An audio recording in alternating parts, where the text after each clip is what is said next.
And we're back with Malcolm Gladwell talking about all kinds of things. Malcolm, inequality in America. This is one of the things everyone agrees is a huge problem. It's widening, and a large part of the emphasis has been that the political system has done this. It's favored tax cuts for the rich. It's done all kinds of things. Now, you've written some stuff which is not, doesn't say that that's wrong, but it points to another reason why this has happened, and it all begins with baseball. Explain. Yeah, this is an argument that was made by the guy who runs the business school at the University of Toronto, a guy named Roger Martin. He's a very brilliant sort of thinker, and he wrote this article years ago in Harvard Business Review talking about capital versus talent. And his sort of explanation, broader explanation for the rise of inequality is, for many years, capital was scarce, and so it had the ability to sort of dictate terms, and capital kept talent in place. But what happened in the 1970s is that those two, the balance of power between capital and talent got reversed. And capital being the guys with the money, the bankers, the people who are already rich. Yeah. Right. And what happened is that all of a sudden, people who were at the top of their profession were in a position to start to dictate terms to their employers. So you see this, and Roger's point is that you see this in the 1970s, in the mid-1970s. In virtually every profession you look at, there is a reversal of field. So you see, we've forgotten, for instance, that in the 50s and 60s, corporate lawyers didn't make any money. When I say didn't make any money, I mean no money. CEOs, this is great stuff, great article I found in from the 50s, this interview with a top Fortune 500 CEO where he talks about how he's had to accept the fact that he's never going to be a millionaire. They just didn't make any money, right?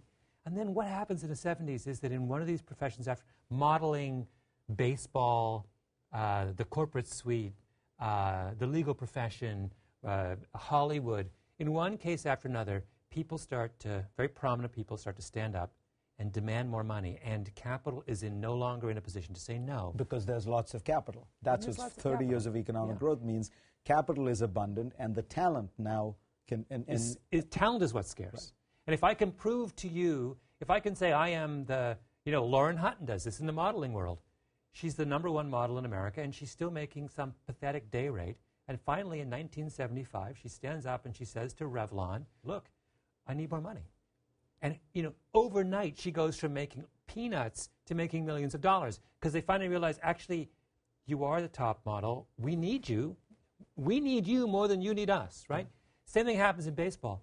Baseball players, until Marvin Miller organizes them into a powerful union in the late 60s, early 70s, they make no money. I mean, baseball players in the top names in the game used to have winter jobs. The Yankees, from those great Yankees games of the 50s, a couple of them used to sell men's clothing in Newark in the off-season, right? These are guys who today would make $30 million a year. Like I said, and you see this pattern in absolutely every profession you look at. And that's not the only driver of income inequality, but it's an enormously important fact.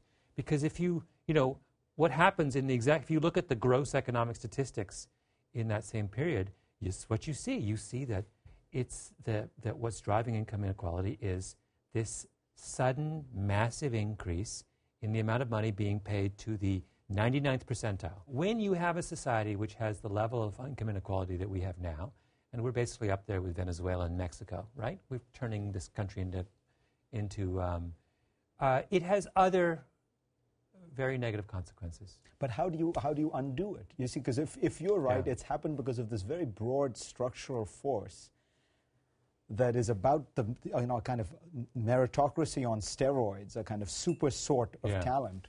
How do you can't really put the genie back in the bottle. I mean, all you can do is to do what this country did in the 40s and 50s, which was in response to in a kind of delayed response to the excesses of the 20s and before that the Gilded Age, which is to raise tax rates really high. And I mean, politically, of course, that's not happening.